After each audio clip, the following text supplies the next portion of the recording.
Black Patriarch.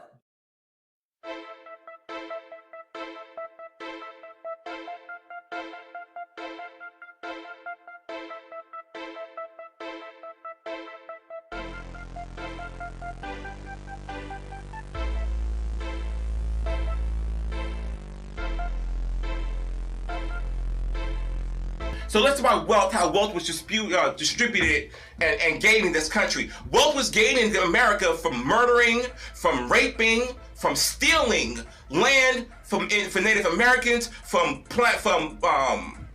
slavery from African Americans, by dipping in the destroying the bank system like what happened in the Great Depression, by manipulating and destroying currency. That's how wealth was created in what we call white America.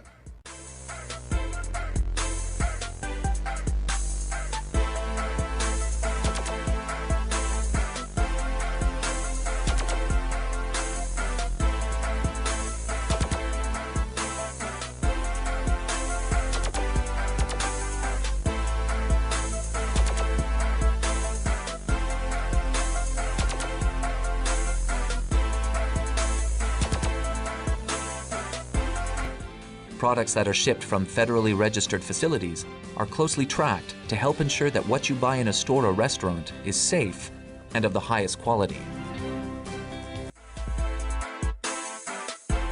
Potentially more than 1,000. Selvage is a much desired old-style heavy-duty denim.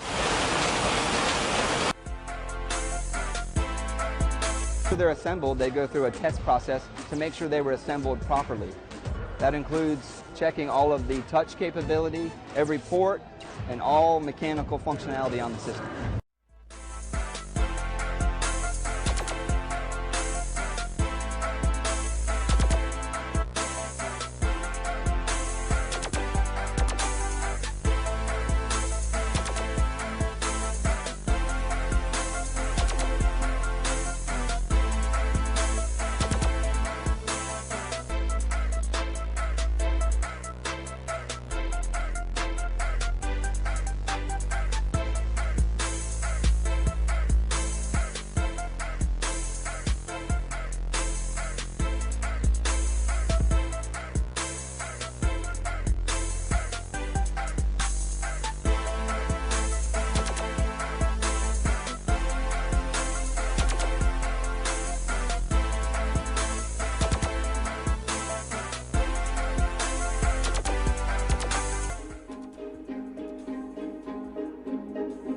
Human capital is, of course, the capital that's in human beings, instead of just machines and things like that. It's their knowledge, their training, their skills, their life experience. Any skills or knowledge that makes people more productive.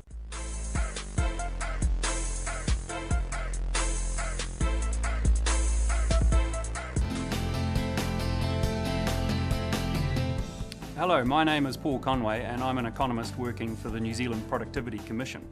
As you probably gathered from our name, the Commission's work is all about improving the productivity performance of the New Zealand economy. So in this video, I would like to talk about productivity. What is it? Why do we care about it? At a technical level, productivity is just a measure of how much output we produce from a given quantity of inputs. Output divided by inputs.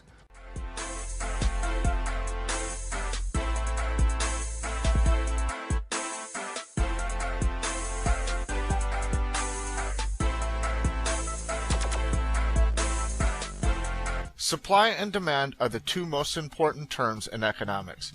A thorough and solid understanding of these terms is crucial for understanding the markets, economics, and some government policies. So let's go. Demand.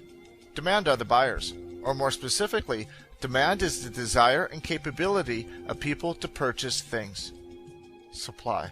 Supply are the sellers, or more specifically, supply is the desire and capability of sellers to make things available for purchase. When supply increases, when there's more things for sale, prices will decline until it is low enough to attract more buyers to offset the increase in supply. When demand increases, prices will begin to rise until they've risen high enough to attract more sellers to offset the increase in demand.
Starting in the early 18th century, in the countries of northwestern Europe, a remarkable phenomenon occurred.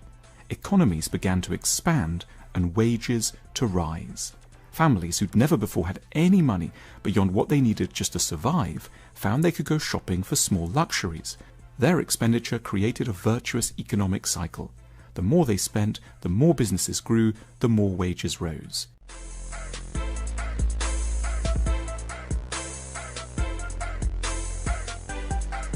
By the middle of the 18th century, observers recognized that they were living through a period of epochal change that historians have since described as the world's first consumer revolution. It was in Britain where the changes were most marked. Enormous new industries sprang up to cater for the widespread demand for goods that had once been the preserve of the very rich alone. The only way to generate wealth was to ensure high demand for absurd and unnecessary things. Of course, no one needed embroidered handbags, silk-lined slippers, or ice creams, but it was a blessing that they could be prompted by fashion to want them, for on the back of demand for such trifles, workshops could be built, apprentices trained, and hospitals funded.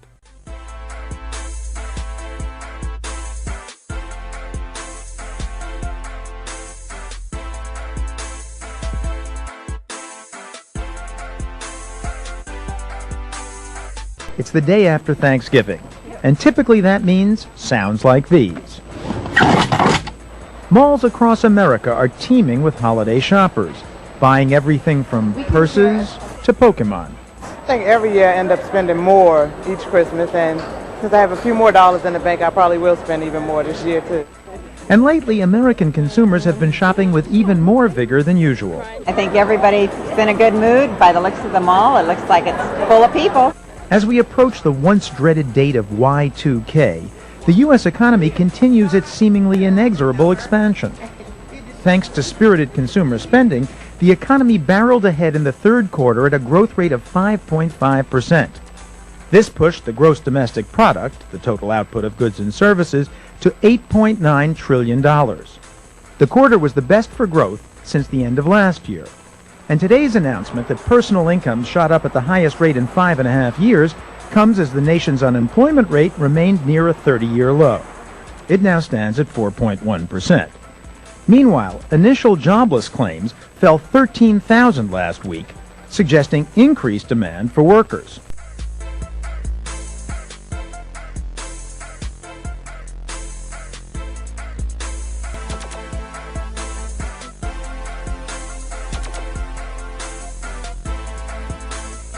While President-elect Obama enjoys his Hawaiian vacation, his advisors are working overtime on a massive government spending plan that gets bigger by the day.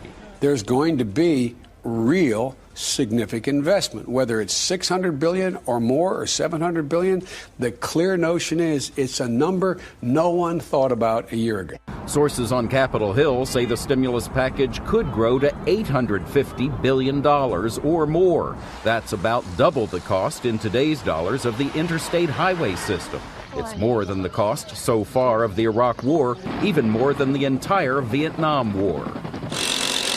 The top priority in the Obama plan is big projects that create jobs quickly, rebuilding infrastructure, refurbishing schools, and investing in mass transit, healthcare technology, and green energy. There's a big void in our economy, and only government can fill it. With consumers not spending and more businesses laying off workers, some economists say there's simply no alternative.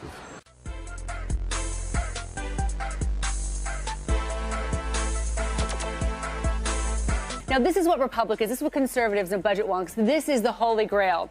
This is when they say you cut taxes, it explodes the economy. They look at Reagan and what happened in the Reagan years. Ronald Reagan, coming out of tough economic times, cut taxes. And look, you started to see the economy with a little blip here doing better. And then he embarked on not just tax cuts, but tax reform. And that's what's so important here, not just cutting taxes and exploding the deficit, but reforming taxes. And look at what happened. You got 7% growth here, multiple years above 3%. This is what people want when they talk about cutting taxes. So why would they do it? Well, I'll tell you why. Because there's one school of thought that says money that people don't pay to the government is money that they spend themselves. And when they spend that money, it creates demand. Demand creates jobs. Jobs create consumers who then buy more stuff, and that's how you juice the economy. So Republicans, who are always in favor of tax cuts, basically said, extend the tax cuts to everyone, and it'll goose the economy.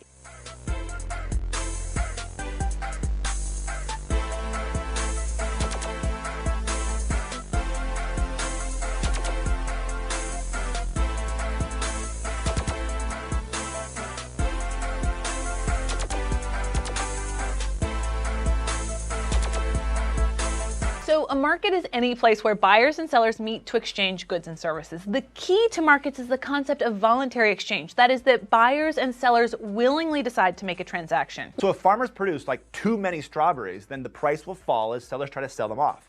Lower prices means less profit to strawberry farmers, and those farmers will have an incentive to produce something else. So if farmers don't produce enough strawberries, buyers will bid up the price, and the farmers will have an incentive to produce more. In fact, the prices for all sorts of stuff change all the time. External forces can shift both the supply and demand curves. I know it seems complicated at first, but there are really only 4 things that can happen in a market. Supply can decrease, supply can increase, demand can decrease, or demand can increase. Let's assume you live in a small town where nobody sells bananas. In other words, zero supply. Now, let's also assume that the people who live there would love to eat bananas. In other words, there's a decent demand for bananas. As we can see, there's currently an imbalance. People want bananas, but there are no sellers. Peter understands this and starts selling bananas. At the beginning, his profits will be huge because lots of people want bananas and he's the only one who has them. The more people start selling bananas, the more supply there will be. If too many people end up selling bananas, but the demand doesn't increase as well, there will be too much supply and some of them will go out of business. Eventually, some kind of a balance tends to be reached.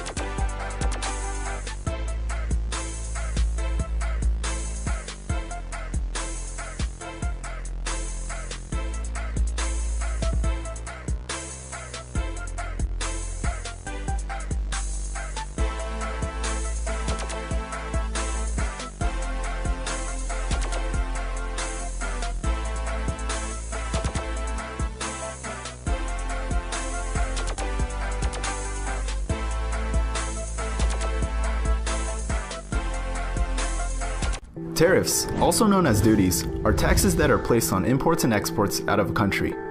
Unlike a sales tax, tariff rates are often different for every good.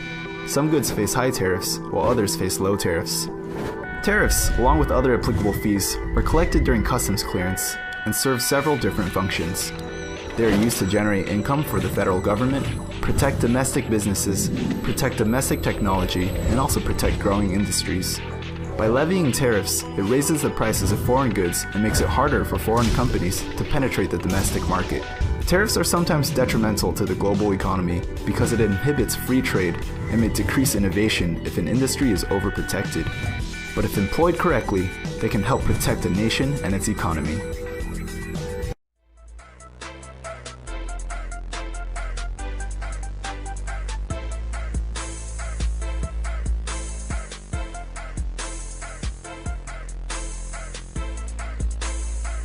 Dr. Watkins, after World War II, the Japanese were totally decimated, impoverished, because almost all their industries got wiped out. They had nothing. They were a dependent nation after World War II. But in 20 years, between 1945 and 1965, they went from a dependent, powerless, poor, poverty-stricken nation. They became a superpower on the earth. You know why? They started practicing those same power-economics principles that you started talking about. They set up a system called kairitsu, which means have a closed circles for economic development and use it. The Chinese do the same thing. Buy from your own people. And therefore, they put up barriers to stop Americans from selling any products into Japan and into China. Now we would have trade missions in China back in the 1960s. They weren't going to let you into their country trying to penetrate their system. They would put up all kind of barriers and restrictions.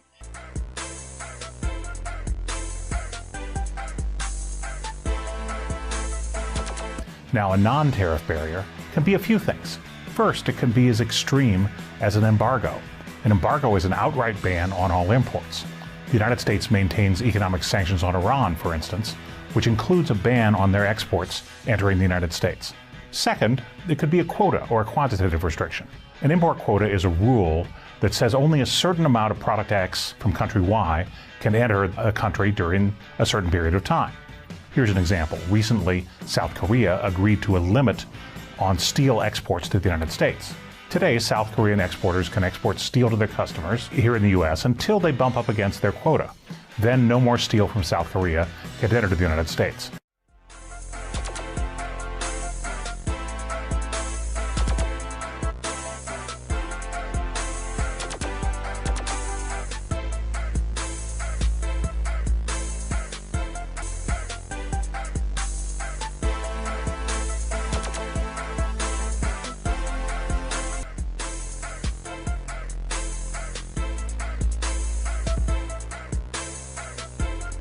International trade is the lifeblood of the global economy. Basically, when a good or service is produced in, let's say, Brazil and sold to a person or business in the US, that counts as an export for Brazil and as an import for the US. In 2014, Americans imported over $2 trillion worth of stuff like oil, cars, and clothing from countries all over the world. And we do import a lot of things from China, but in terms of both imports and exports, our largest trading partner is not China, it's Canada.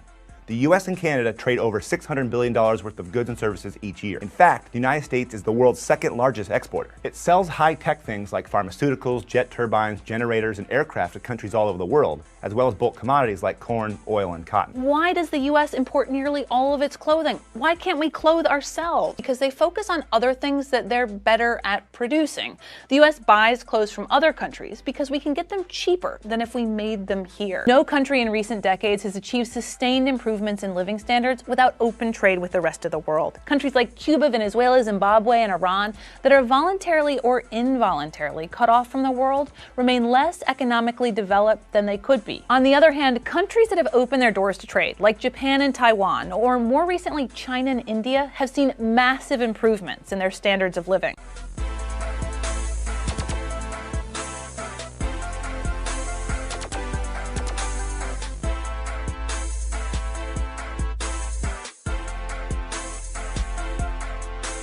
Boosting your immune system, controlling your blood pressure, and increasing stamina. This herbal remedy began hundreds of years ago. Ginseng users not only claim it has medicinal benefits, it's been around for generations, harvested for trade in the U.S. since the mid-1700s.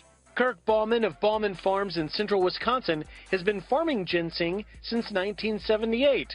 His number one client? China. The Chinese value the Wisconsin brand ginseng highly. It's the most sought after. But trading fears hang heavy over this farmer's head. Are you getting the support you need from politicians? Right now, that's in question. What we're doing now, we're supported just fine. In the future, I'm concerned about what trade policies will be put into place.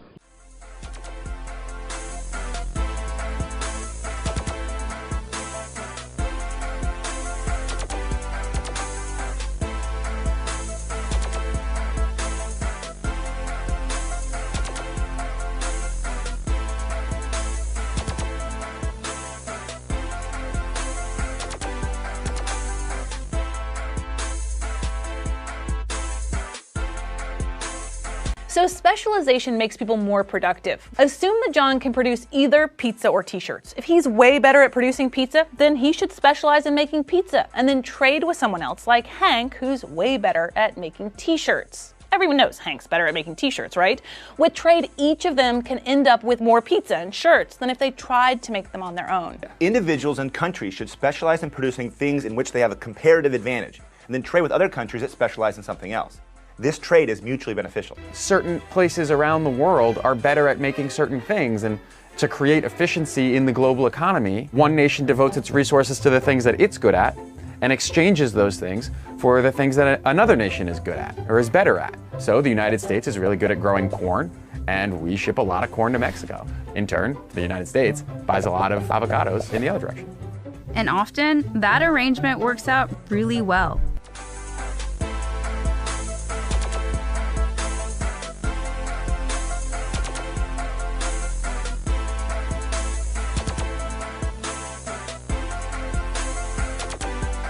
free trade agreements, or FTAs, make it easier and cheaper for U.S. companies to export their goods and services while creating jobs and boosting the economy. Critics argue such pacts can have the opposite effect, taking jobs from U.S. workers and shipping them overseas. Mexican labor is cheaper. But before NAFTA, that really didn't matter. By the time a Mexican product made it across the border, it'd be slapped with a tax. So Mexican manufacturers were never really a threat. And certain industries in the US were heavily protected by taxes. Like, for example, shoe manufacturers at that time had something like 15 to 17% tariffs on their product. So, that made it, 17% more expensive to get the product from Mexico. As a result of NAFTA, those tariffs went down all the way to zero over 10 years. And that meant that it was much less appealing to do manufacturing of that good in the United States. And those jobs basically disappeared. And that's the story we're familiar with by now. Cheaper Mexican labor means the jobs go to Mexico. But changes like that affected more than just the manufacturing jobs. It was not only the people who worked in the factories that lost their jobs, but even the people surrounding them. So if you worked in a coffee shop, or if you worked in a department store in a town that relied on that shoe manufacturer, you would also lose your job. That's how an entire shoe manufacturing town can be devastated by NAFTA. On balance, Americans probably saved money because of it, and they got stuff that they wouldn't have had otherwise. And some people lost their jobs. Was it worth it?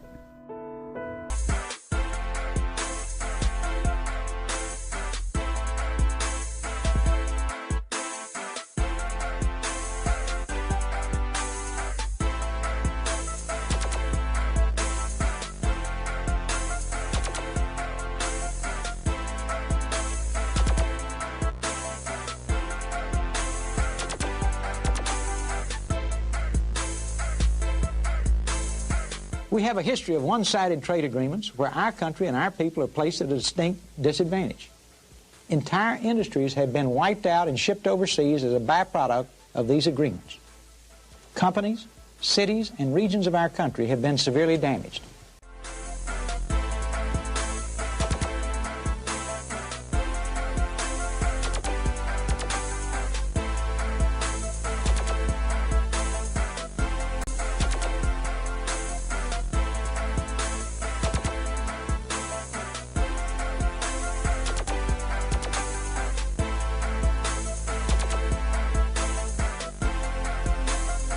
The United States trade deficit with all of its trading partners was $500 billion in 2016. That's the equivalent of nearly 3% of the U.S. economy. Is that trade deficit a problem? First, what is a trade deficit? A trade deficit happens when a country's imports of goods and services exceed its exports of goods and services. In other words, when a country buys more from the rest of the world than it sells, the country incurs a trade deficit. $566 billion, America's current trade deficit with the rest of the world. President Trump calls it a disaster, proposing protectionist trade measures to fix the imbalance. But is a multi-billion-dollar trade gap always a bad thing? A trade deficit reflects the balance of trade, meaning the difference in value between a country's exports and imports. A nation has a deficit if it imports more than it exports. And in 2017, America bought $810 billion more total goods than it sold. Things like clothes, electronics, auto parts. Trump says that is a problem.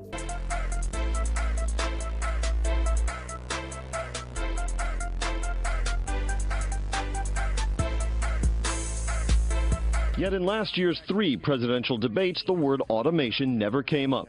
And with credible projections now forecasting that our growing use of robots, self-driving vehicles, and other automated machinery will eliminate 40% of all jobs in the U.S. by 2030, futurists, labor market analysts, and leading CEOs have begun asking what will become of all those workers displaced by technology. There is fear that robots will eliminate jobs. According to McKinsey, about half of the work tasks globally can be automated with currently demonstrated technology. According to MIT professor Eric Brynjolfsson, the economy now needs to adapt. What we need to be looking now is more fundamental restructuring of the economy. As robots and other technologies come online, there's some big tectonic changes in the kind of skills that are needed in the labor force, the types of organizations, the types of regulations. Technology is a tool. It can be used to create more job losses, and many companies and people are doing that. It can be used to create new jobs. And the way that we respond is going to make all the difference. So a lot of people would, oh no, making the robots is going to create lots of jobs. So, and they'll displace workers, but there'll be new jobs for them. Banking, there's going to be a big loss of jobs. Right, that's exactly it. And what we really wanted to do with this was show that every single area of the financial industries, the financial services industry, is going to be affected by this. I mean, whether you're in the buy side or you're in the sell side, if you're an asset manager, a trader, an analyst, this is something that's really going to affect you.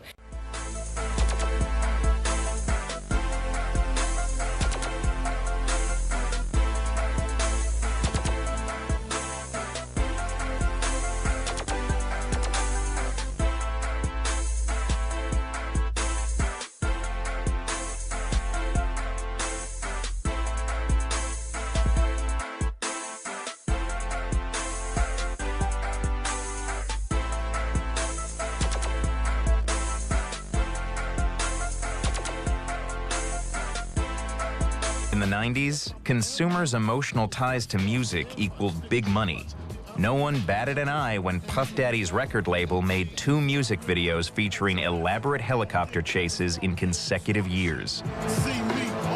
The CD boom was from '84 to 2000. You actually had to drive your car to the Tower Records and buy a CD for $18 to get the one song you liked. And so that was a good model. It made the industry tons and tons of cash. In 1998, at Northeastern University, a freshman, Sean Fanning, began developing a computer program called Napster in his dorm room.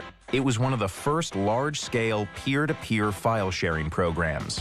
It allowed users to access music files stored on the hard drives of fellow Napster users. Very soon afterwards, Napster really took hold in the public's consciousness, and the consumer realized that they could get the music that they wanted to hear for free. It was on college campuses with high-speed internet that Napster really took off in the fall of '99. So how many MP3s do you have on your computer? About 600. Maybe like 100 or something. 6,000 or 7,000. Napster. Napster. Napster. It's called file sharing, seen by some as the wave of the future. Ladies and gentlemen, creator of Napster, Sean Fanning. When I first heard about Napster, I recall my impression having 2 different elements. One being, this is incredible, it's revolutionary, and things will never be the same again in the music industry. And the other being, this is going to destroy the recording industry. Blockbuster Video is no more. Borders is going into liquidation. Music was the first industry that really had to confront the idea of free content. Music was at the forefront of it, whether it liked it or not.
how does this sound? A paycheck every month, even if you do not have a job. It is called Universal Basic Income, and it's gaining in popularity as a concept for the not-too-distant future. Now it's time for our generation to define a new social contract. At Harvard last month, Facebook founder Mark Zuckerberg endorsed the concept of a universal basic income, a guaranteed wage for some or all Americans to be means-tested or limited to the losers in the emerging new economy of the digital age. We should explore ideas like universal basic income to make sure that everyone has a cushion to try new ideas. Tesla CEO Elon Musk told a forum in Dubai 12 to 15% of the human workforce will be rendered obsolete within 20 years. This is going to be a massive social challenge. And I think ultimately we will have to have some kind of universal basic income. I don't think we're going to have a choice. Critics argue a guaranteed income is not only socialist, but defeatist. The challenge, I think, for public policy is to make sure that workers are equipped to work in the new kinds of jobs that the economy is creating, to make sure that workers are supported in their aspirations to work. Conceptually, we have to actually value work, and we have to say it's not just about consumption and how much we all get to consume and how cheap stuff is. We actually have to realize that people having work is what's most important to them. And then well, wait a second. Paying everybody off with $3 grand a month won't be the answer? No, it's a disaster. It's a great answer for the folks who are doing really well. The funny thing is, the higher up the income ladder you go, the more people say, oh, not everyone needs a job, people, we can send them money. You go down to the bottom end of the ladder, that's where you find the people who say, no, we don't just want money, we want the jobs, because they understand how critical work is, not just to their own satisfaction, their own lives, to their families, to their communities. And if we don't focus on that, if we just say, oh, we'll grow the pie, what they say, and right. we'll just send everyone a piece, right? You don't have to bake your own pie, we'll just give you a slice. That's not what people want, and that's not a model for a good society.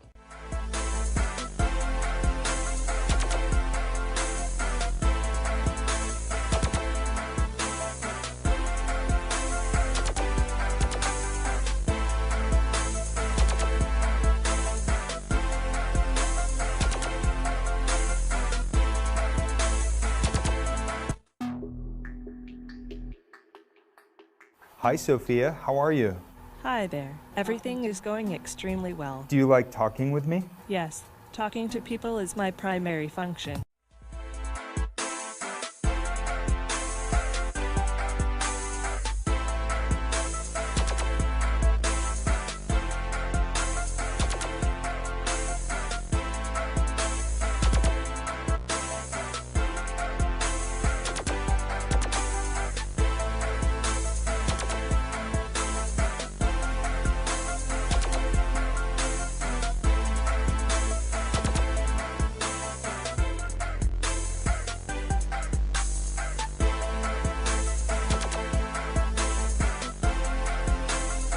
We are 41 million people strong in this country. 41 million, that is a country. That is a country like Argentina, that is a country like Spain. We, in 2012, will be spending $1 trillion. That's the power that we have. Now, you can't tell me that with 41 million people united with $1 trillion, we can't get what we need from this government.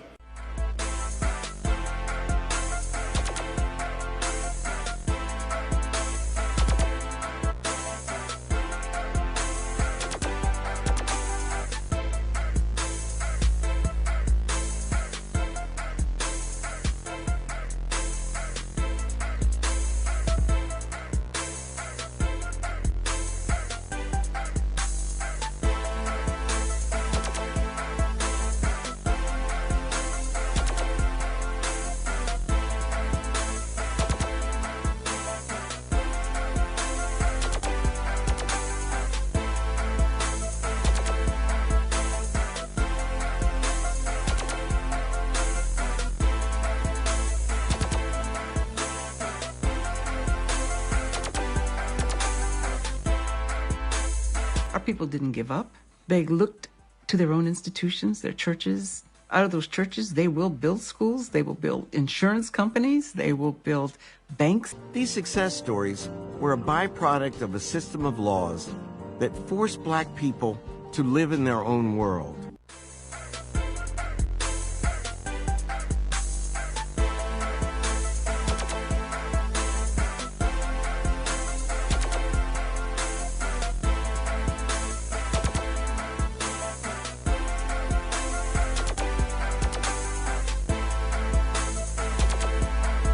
Segregation was good for entrepreneurs because, number one, white funeral homes didn't bury blacks.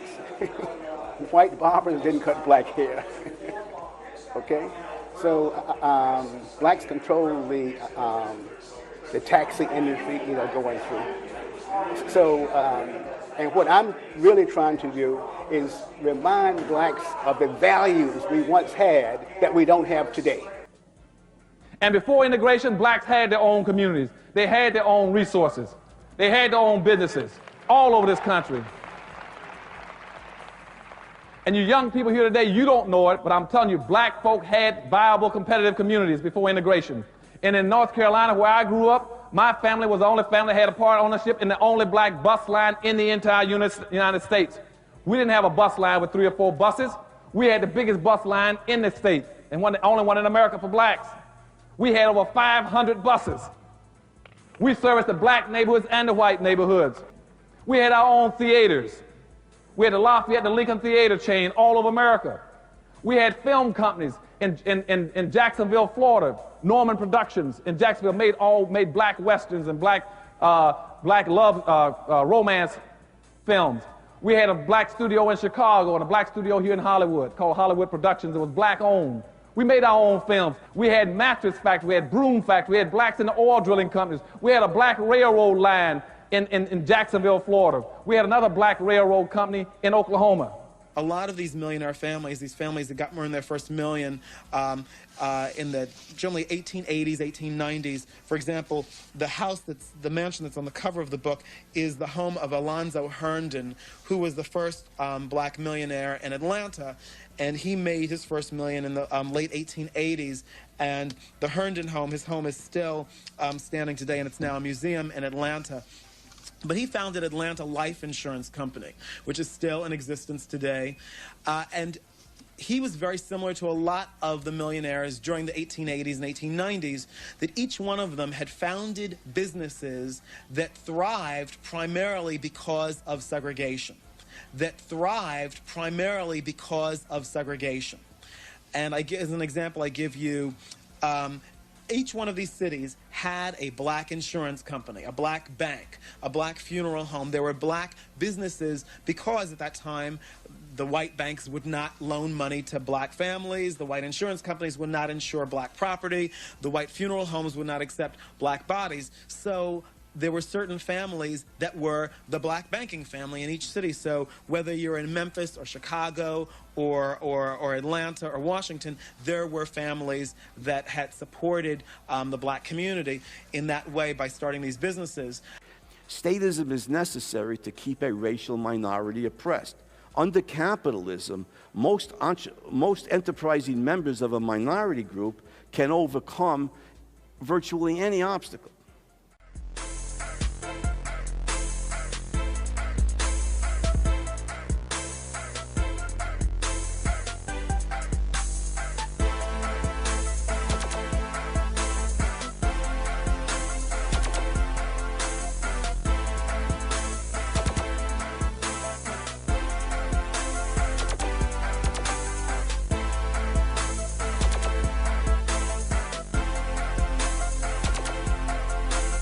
Just 100 years after Lincoln signed the Emancipation Proclamation that freed the slaves, 200,000 people converge on the nation's capital to rally for civil rights. They come by train, they come by bus and by air. They come from the north, the south, the east and west. They come united in one cause, to urge Congress to pass a civil rights bill to end forever the blight of racial inequity.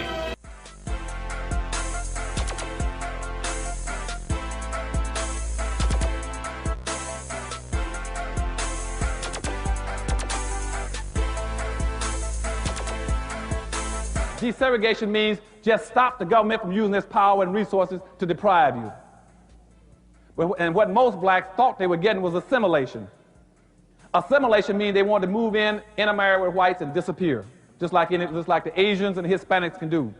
Whites never gave you assimilation. They gave you integration. Integration is another something behind the counter. Integration is a weaker form of segregation. Now you're weaker than you ever were. Remember I told you about the strong will win, the weak will suffer, the majority will win? Integration means that you have now been scattered into pieces. You have no power. Power doesn't come from individuals, it comes from the group. You all should never do anything as individuals. Do it as a group. Okay? When you integrate, that means you become a guest. Integration means black people become G-U-E-S-T-S. You're a guest.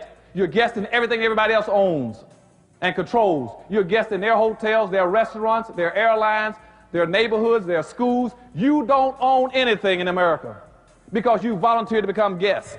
Now we have no studios, no distribution system, and no theaters. And what I'm telling you all is you're going backwards. What put us out of business was not Duke Powell, who we put out of business. What put us out of business was integration.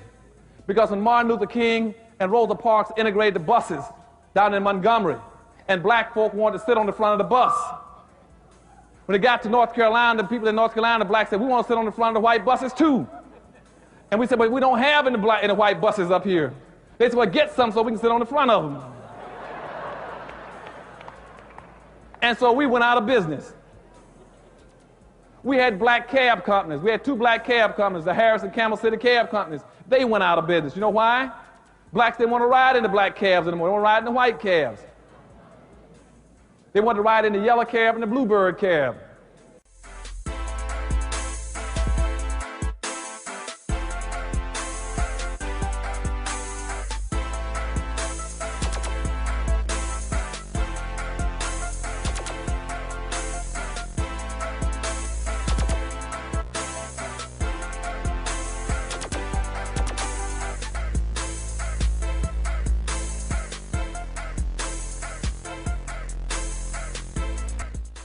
And now we have nothing in the entire United States because integration took it away from us. The other thing the integration does for you, you got to understand, integration also is draining your capital.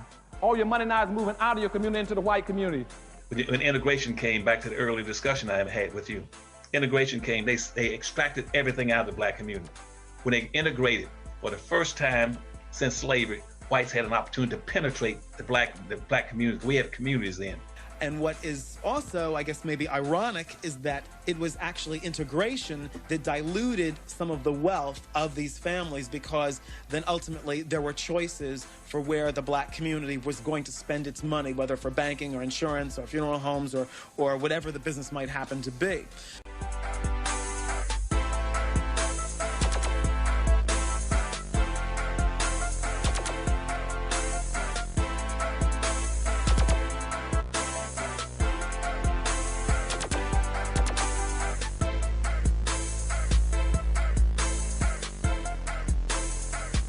If we look at ourselves as a nation, the African American nation must do what all African nations must do. We must capture our own internal resources. We must gain control of our own internal markets. We must trade within ourselves as a people and a group and generate wealth within our own nation as a means of counterbalancing our dependence upon Europeans and upon the white nation itself. But in order to do this, we must have a nation consciousness. We must now organize and relate to ourselves as a nation of people. If we look at our relationship to Koreans, to Dominicans, to other groups, we'll see the same relationship, where those groups can enter into the African American nation, set up shop, ship out its wealth day by day and night by night, and yet the African American entrepreneurial nation is not permitted to set up shop in their midst, is not permitted to carry wealth from their nations. And they then grow fat on the surplus that they gain from the African American nation. This means then that if we think of ourselves as a nation, we must protect our internal markets from the intrusion of outsiders.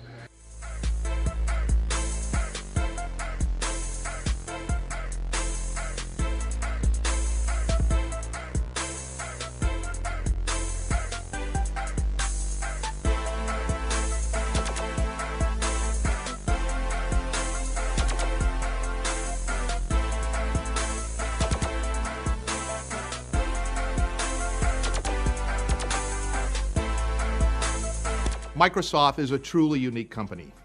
In the past 6 months, the search committee and the entire board of directors has driven a thorough and comprehensive process to find the best possible CEO for Microsoft. Well, Sunday was a really, really big day in Seattle. And it didn't have anything to do with the Seahawks. Because on Sunday morning, our board met and unanimously appointed Sasha our next CEO.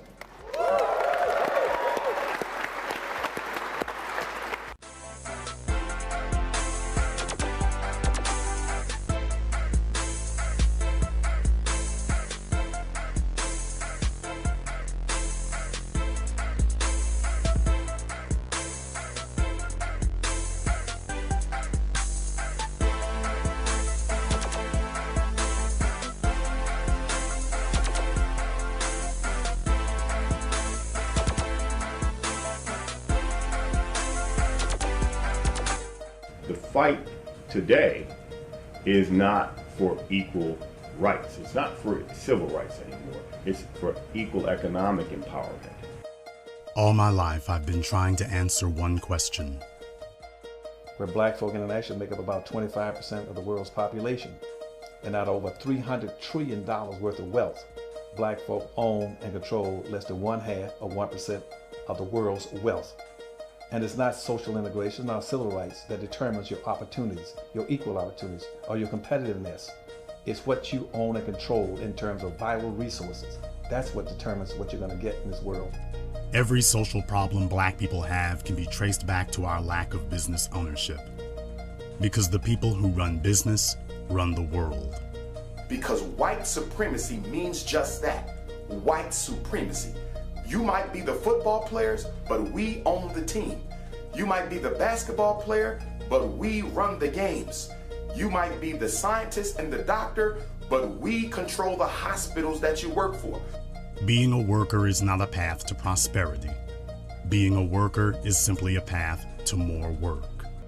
Every generation of black children are born into generational poverty. The reason for this is because for over half a century, our social and political leaders have made a relentless push for jobs when we should have made a relentless push for businesses.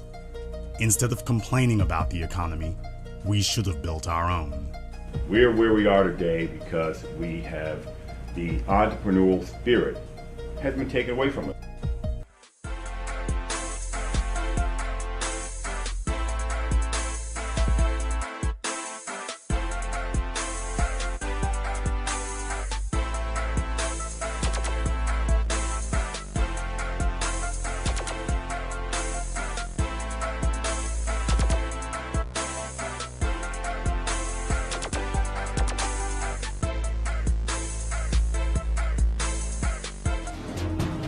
Pre-1960, most African Americans were Republicans.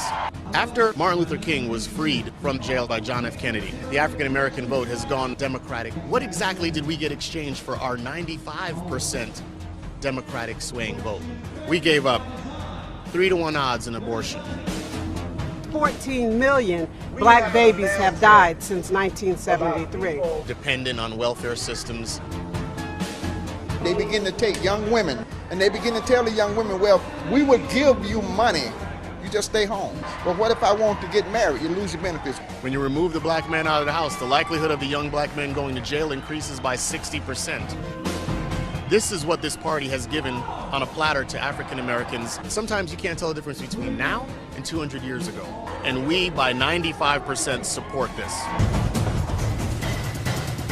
What broke down in black America is just a picture of what's breaking down in the rest of society. The slippery slope of leftist progressivism that is taking place in America today.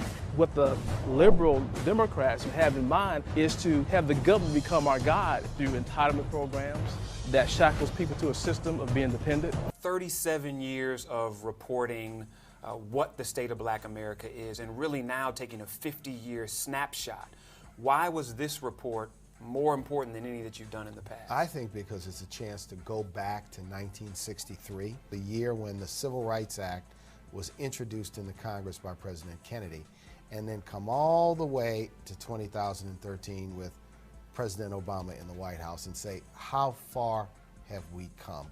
On the other hand, the other side of the coin is that the level of violence, the level of economic disparity, the unemployment rate, the joblessness rate are far too high, and in many respects, the economic comparisons haven't changed markedly in that 50-year period. In many respects, the economic comparisons haven't changed markedly in that 50-year period.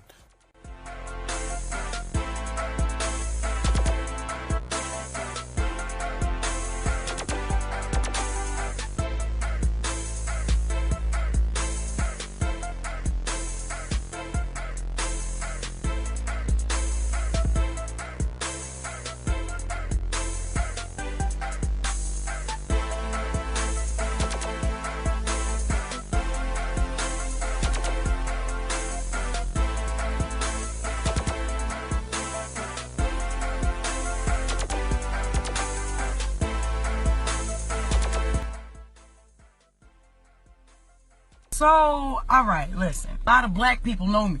And their biggest problem with me is that I don't support black businesses. And when I say this is like a hate crime. Like, you don't support black businesses? No, I don't. Then they say shit like, well, that means you don't like black people. Sure I do, sugar. But all black businesses are not professional enough for me. And I ain't spending money on non-professionalism just because your skin is black. I have to say, as of this day, that my dollar is not going to go into a black man's hand. That for now, all black businesses are suspended until further notice. Until you niggas get your motherfucking act right.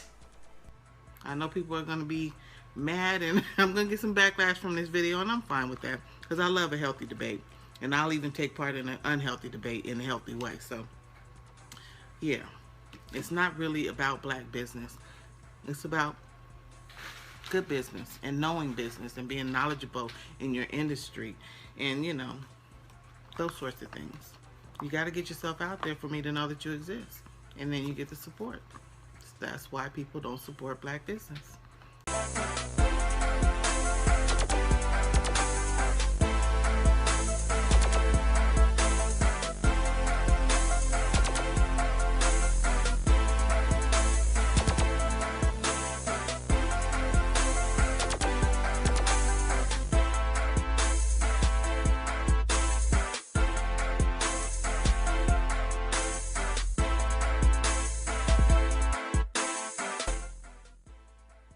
Missouri shooting is inspiring a new national movement. It's called Blackout Monday. And new at 5, Amy Hawley found it's a new kind of protest, which is also happening here in Kansas City. I got out of school at 2:48 and had to be at work at 3:30 every day. Yeah, it was fun. I was the only kid in school that had money in my pocket. Today, Leon's Thriftway manager hoped to make a little more money than usual. A national anonymous effort called Blackout Monday asked people across the nation to buy at only black-owned and operated stores today. Leon's is the city's oldest black-owned grocery store. The owner's grandson says people should support those who have supported the black community in days of struggle. He was so loyal to his people that he chose to stay here so they will have a grocery store in this community, supporting each other, I mean, like we used to. Just showing that we care about each other. And African-American owned and operated businesses we talked to today said the Blackout Monday effort did help them cook up new business. More solidarity means more money means more power. Yes, it has. Our Mondays are typically busy, but today has been busier. I think it's a great movement. But he thinks people should support what they love all year around, not necessarily because of an issue he calls divisive and racial. I'm going to support business if they're doing good business regardless of color. I think it's something that we should do regardless of Ferguson. In Kansas City, Amy Hawley, 41 Action News.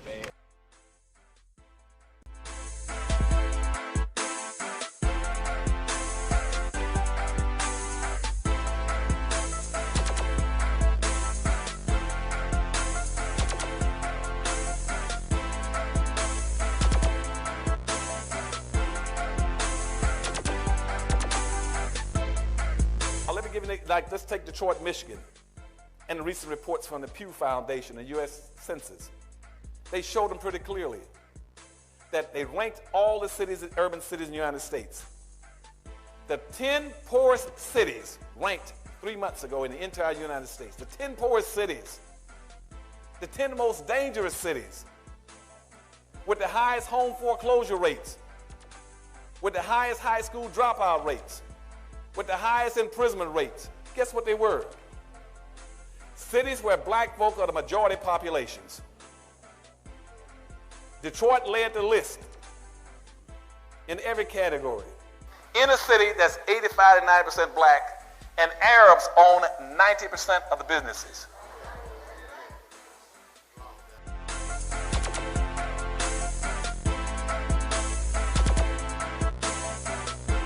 Metro Foodland. Oh, yeah. Hi, I'm Reverend Wendell Anthony. Welcome to Metro Foodland, one of Detroit's best kept secrets. Let's start shopping right now. Metro Foodland, it's your one-stop grocery mart with lottery tickets, authorized bill paying, dairy, quality meats, a full-service deli, mouth-watering baked goods, and fresh fruit and vegetables daily. Let Metro Foodland be your homeland. Shop in Detroit. Metro Foodland. Oh, yeah. We got what you need.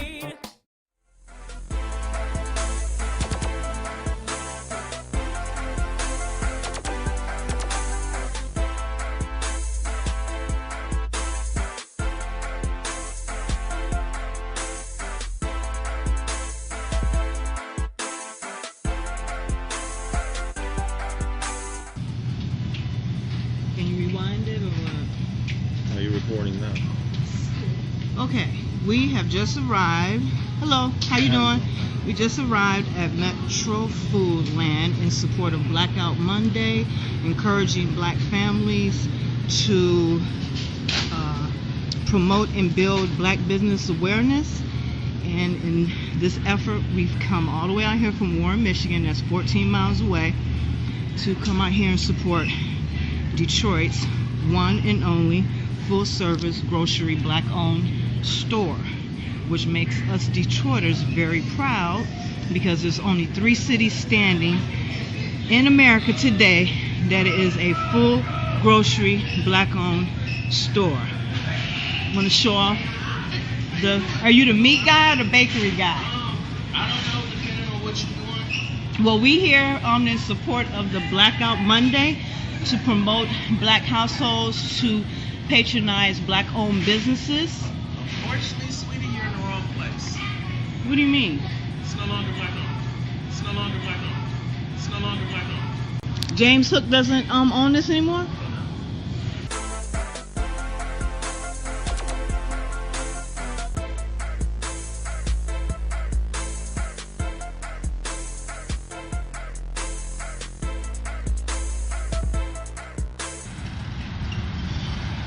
Metro Foodland, one of the last standing, sold to Chaldeans.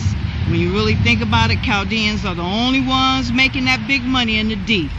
They got all the Coney Islands, they got all the liquor stores, they got all the dry cleaners. The Chaldeans is making mad money in the D. We need to change that demographic. Peace.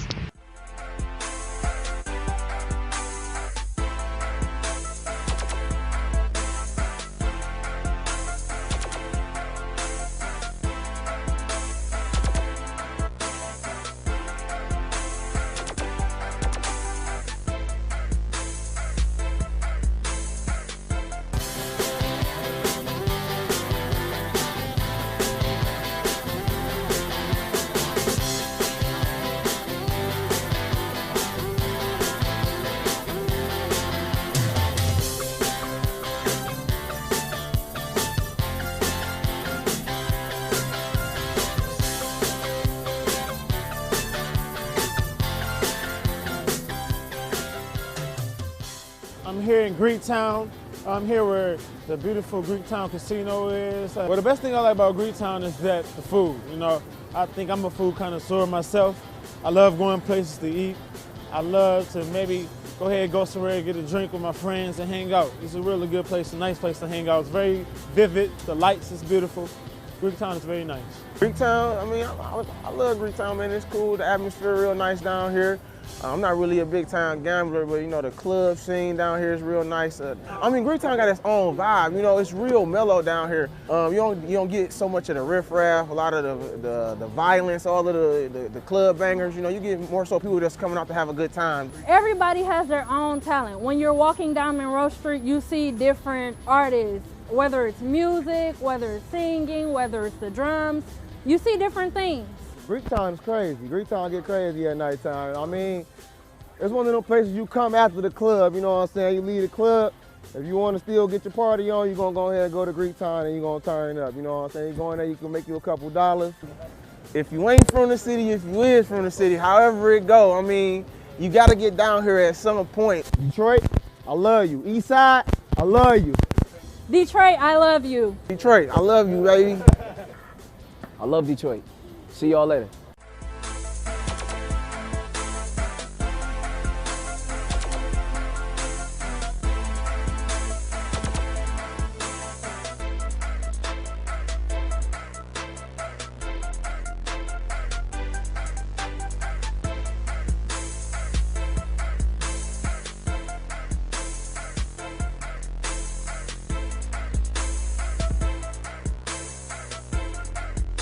As we all know, Congress recently approved paying over $1 trillion to African Americans as reparations for slavery.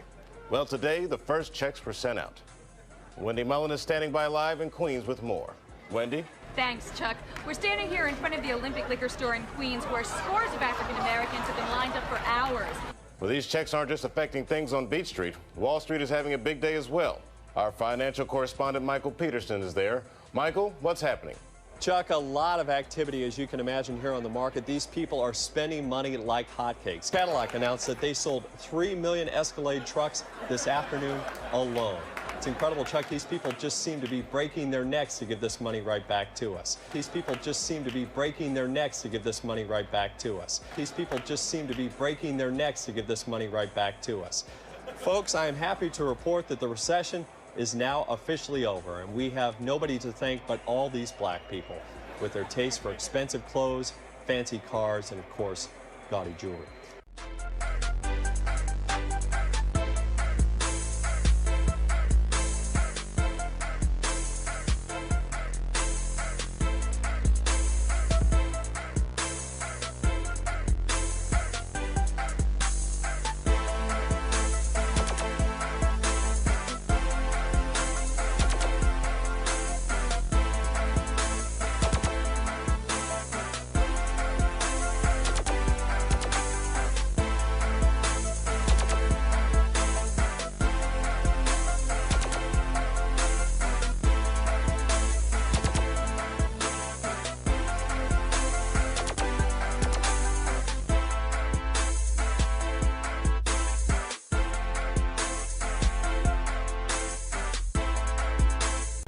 To think about how we capture that spend, capitalize on it, and grow it in a strategic way in our commercial corridors and within our neighborhoods.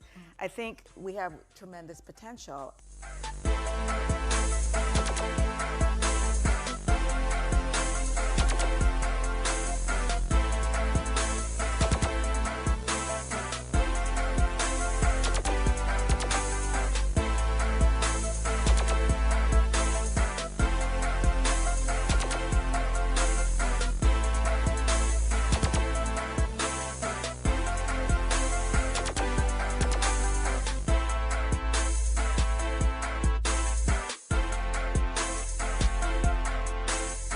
So, Carla, I want you to give us briefly your story, because it's a remarkable story. You started a big company, went on your own, the downturn came, you sort of lost it all, and then you came back. Tell us that story. Absolutely. I did 18 years in corporate America and just didn't find the right space for me.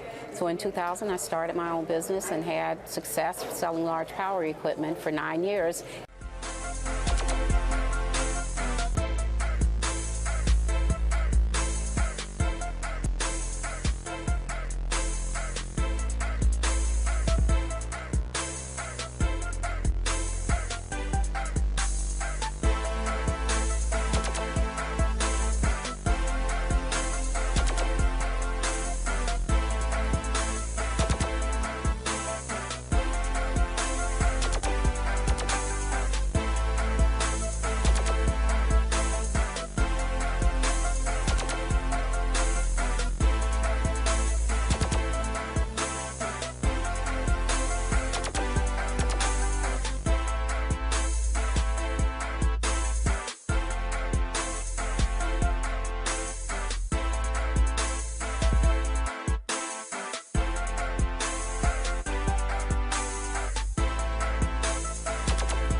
every time we try to go down the capitalistic route, that we've been unsuccessful in that. So we need to stop trying to live in a fantasy world like capitalism is actually going to free our people. I don't think that Black people can survive in a capitalist social construct. If we review the beginnings of capitalism, which was based on the enslavement of African people, capitalism in essence is you get the most money from doing the least amount of work. I always try to make light of certain situations to try to ease people's minds into things. But until y'all start studying what capitalism is and what it does to Black people, don't fucking mention my name. One of the reasons we're struggling right now as Black people is because we're trying to be Black capitalists. And capitalism is not in cultural alignment with who we are as a people.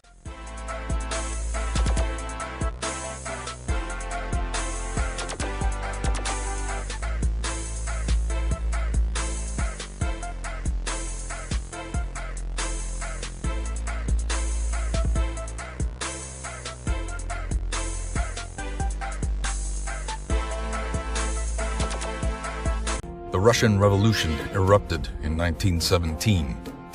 As World War I raged, a small group of communists seized power in the name of the working class, proclaiming a radiant new society based on socialism, justice, and equality. The revolution inspired a small group of American radicals. The tremendous event in our lives then was the Russian Revolution.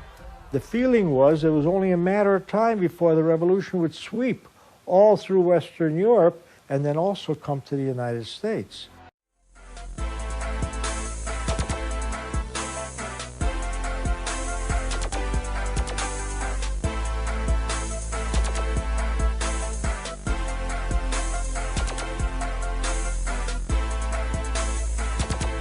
The Black elite, ministers, elites, editors, businessmen, preached an anti-union gospel and cautioned Black workers to not bite the hand that fed them, that is, the employers who hired them into unskilled or menial jobs.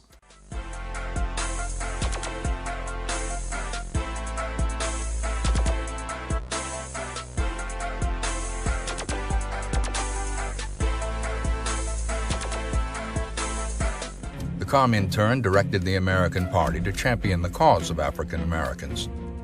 And the Comintern make a declaration in 1928 that we must respond to the Negro question first in the United States. Мне не давали руки. Это потому, что я негр. Инструментальщик Роберт Робинсон избран депутатом Московского совета. African Americans who came to work in Russian factories were warmly welcomed.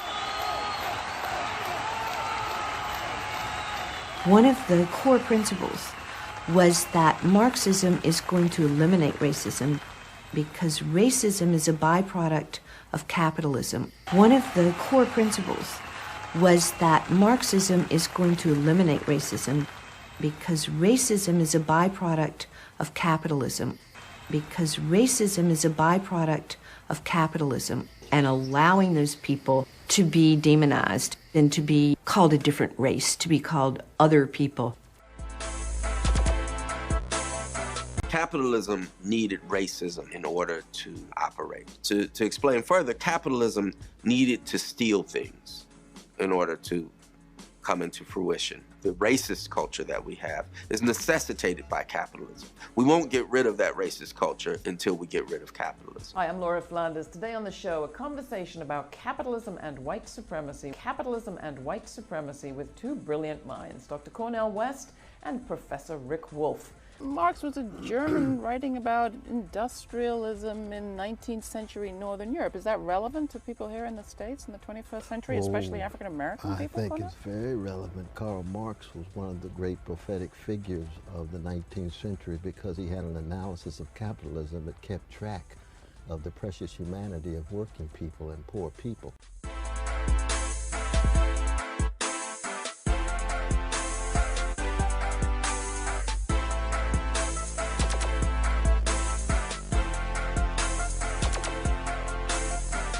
the post-1960s Marxist intellectuals and politicians zeroed in on poor blacks as their target audience. What was Walter Williams saying that Washington's welfare pimps have seduced people onto the dole?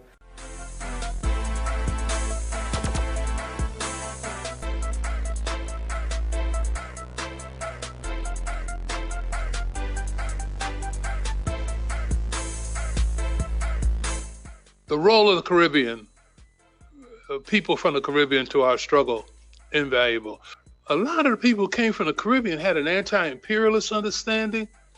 They had known the national bourgeoisie of their country. In some ways, they had a higher sense of class and so on than maybe native-born did, although native-born also were fighting and militant. But the ideas of Marxism seem to have filtered down to the Caribbean blacks more than here. That's just my guess, but I think that's probably what pretty much happened.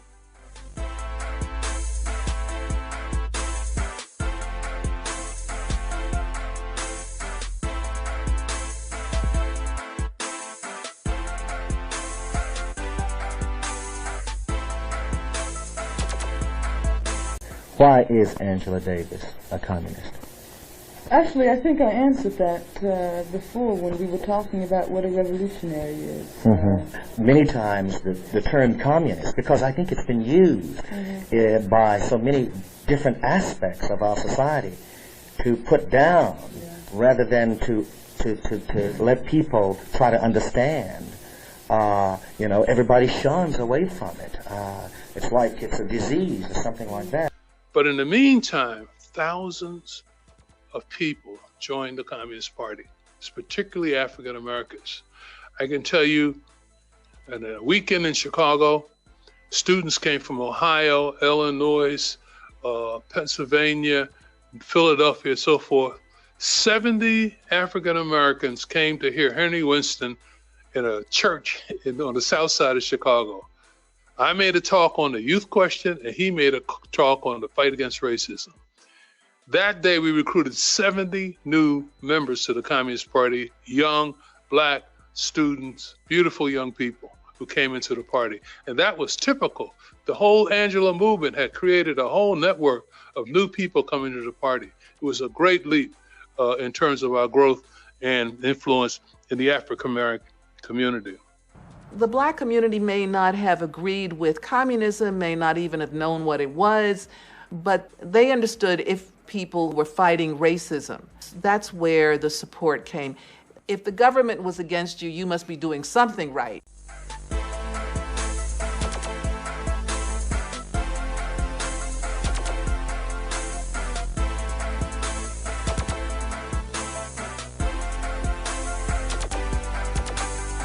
When I was 5 years old, Martin Luther King, the leader of the movement, appeared on the cover of Time magazine.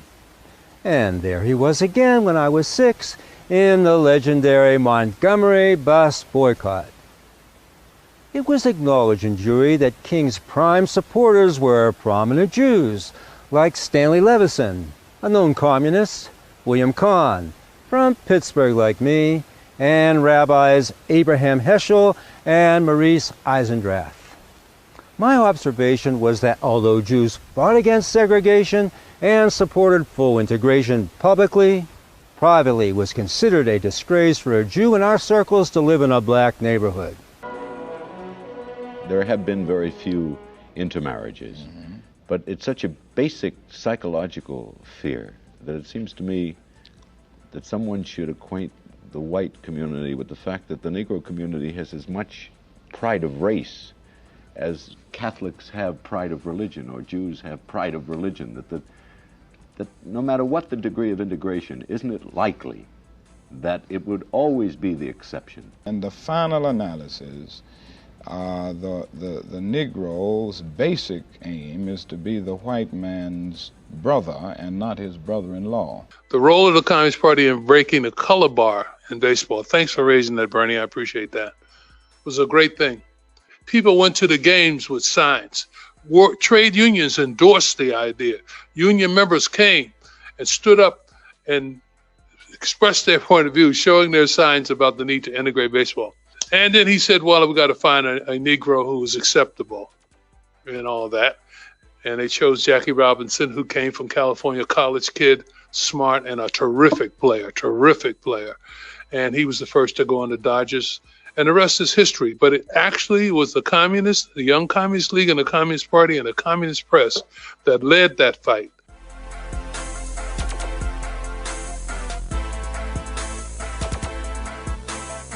Black Patriarch